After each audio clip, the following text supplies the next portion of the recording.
করা যেতে পারে যখন সে তার শেষ বলি নেবে। কিন্তু আমি এই গুফায় প্রবেশ করতে পারিনি, তাই আমি তোমার দেহকে সমর্থন করেছিলাম আর এই গুফায় আসতে পেরেছি।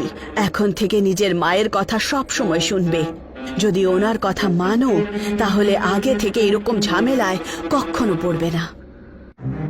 প্রজ্ঞা ঘাবড়ে উঠে যায়, তার মুখ আর কাপড় ঘামে ভিজে যায়।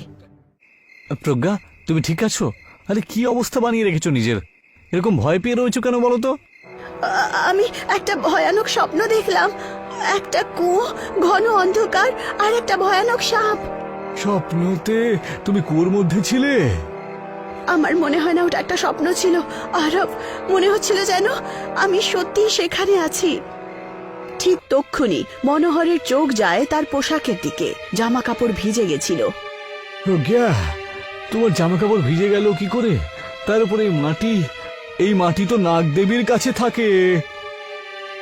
প্রজ্ঞা স্তব্ধিত থাকে, তার চোখে মুখে আতঙ্কের ছাপ। মানে সত্যি ওখানে গেছিলাম বিনা হোশে? এটা কোনো সাধারণ কথা নয় এখন আর। আমার খুব ভয় লাগছে। যা কিছু গ্রামে হচ্ছে তাকে আর অবহেলা করা যাবে না। কোনো অভিজ্ঞ তান্ত্রিকের কাছে গিয়ে সাহায্য চাইতে হবে আমাদেরকে। একজন বাবার কথা আমার মনে পড়ছে, জঙ্গলে উনি থাকেন, হয়তো উনি আমাদের সাহায্য করে দেবেন। মনোহর, আরব আর প্রজ্ঞা একটি নির্জন পথ ধরে জঙ্গলের দিকে হাঁটছিল। আচ্ছা, তোমার এই সাধু বাবা কোনো সাধারণ মানুষের মতনই দেখতে হবে তো? না, ও কোনো সাধারণ নয়। ওকে লোকজন ভৈরবনাথ বলে ডাকে আর বলে যে ও নাগ বলির শেষ প্রজন্মের সাথে জড়িত রয়েছে। কালো পোশাক পরা বৃদ্ধ তান্ত্রিক বসেছিলেন। ওম শ্রী শ্রী কাল ভজঙ্গায় নমঃ, নীলকণ্ঠায় ভস্মদেবায়, মণিছন্না মুহার টুটি, শিবের নামে রক্ষা হতে থাকবে।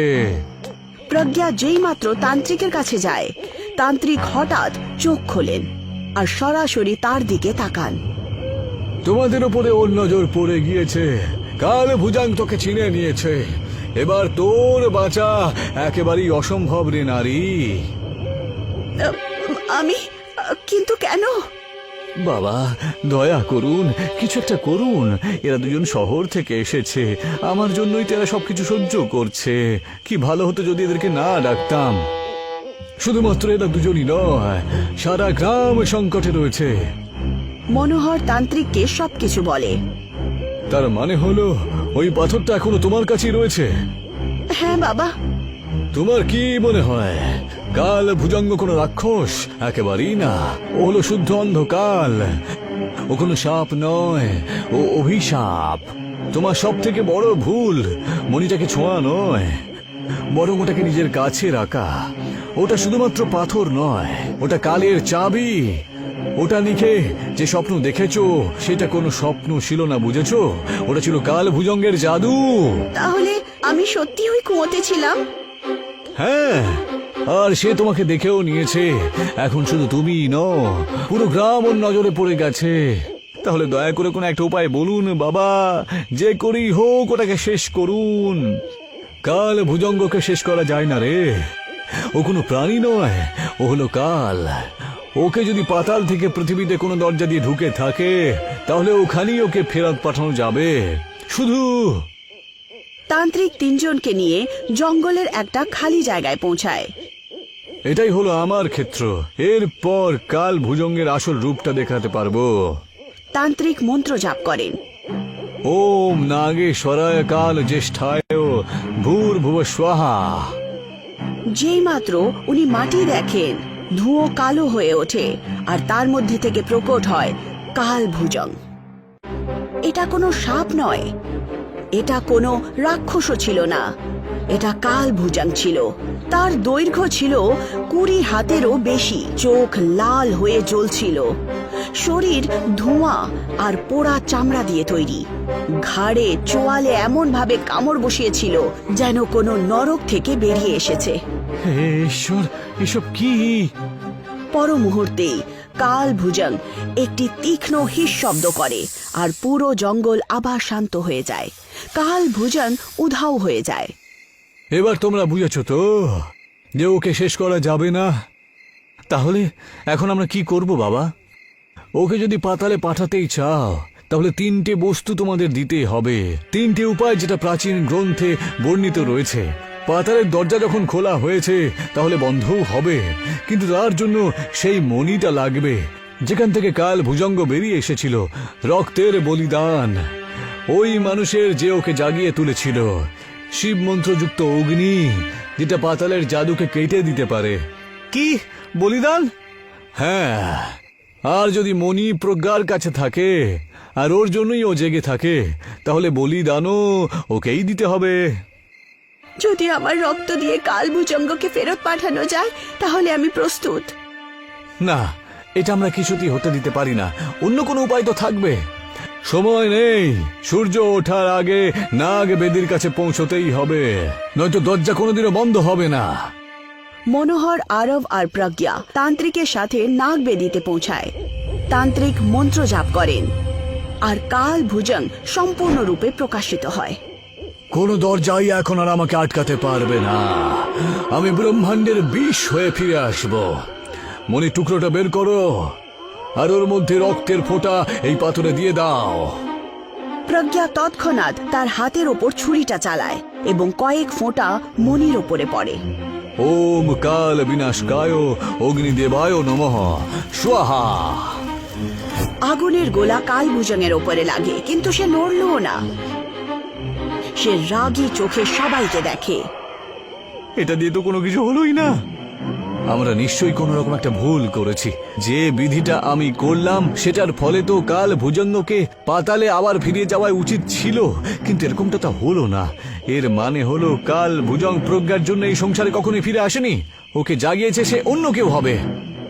কালভুজঙ্গ তান্ত্রিকের দিকে তাকায় আর ভয়াবহ স্বরে বলে ওঠে, তুই একদম ঠিক ধরেছিস। ও অন্য কেউ, যে আমাকে ডেকে নিয়ে এসেছে। সে দ্রুত গতিতে প্রজ্ঞার দিকে যায়। তার চিৎকার শান্ত জায়গায় ছড়িয়ে পড়ে। প্রজ্ঞা, না! বাবা, কিছু করুন।